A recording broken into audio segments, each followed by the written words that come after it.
the US military moves closer to Iran's partners. Warships surge into the Caribbean. Deterrence becomes visible. Maduro and Tehran push back. Rewards, sanctions, secret calls.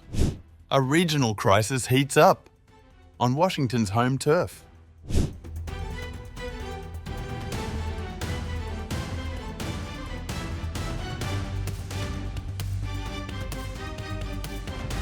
In a shift that underscores rising geopolitical competition in the Western Hemisphere, the United States is expanding its military presence in the Caribbean.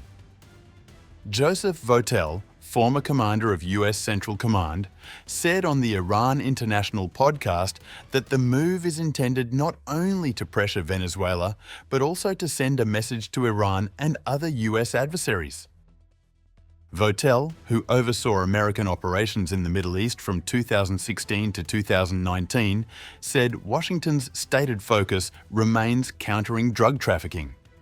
But he noted that deploying an aircraft carrier to the region carries wider implications, particularly as Venezuela continues to host Iranian advisors and elements of the Revolutionary Guard. He said the deepening relationship between Caracas and Tehran reflects Iran's interest in strategic competition near America's borders. The Trump administration is now undertaking what officials describe as the largest US military buildup in the Caribbean in decades. Washington has accused Venezuelan leader Nicolas Maduro of narco-terrorism and has offered a $50 million reward for information leading to his arrest.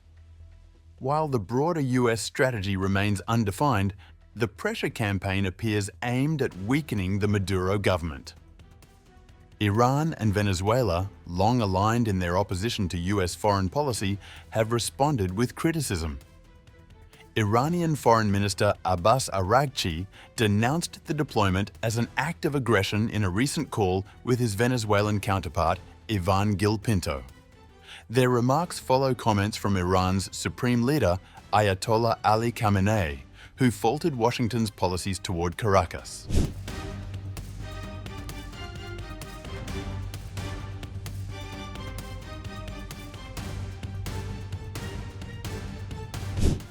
The Iran-Venezuela partnership has grown steadily over the past quarter-century, strengthened by a 20-year cooperation agreement signed in 2022.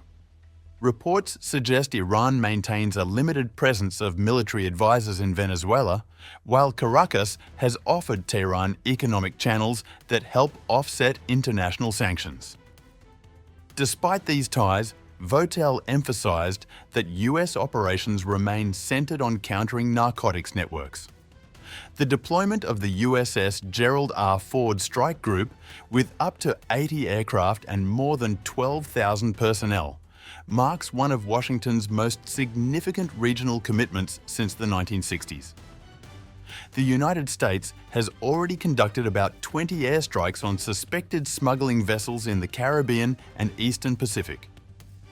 Votel said Iran is currently constrained, citing disruptions to its networks from recent US and Israeli actions.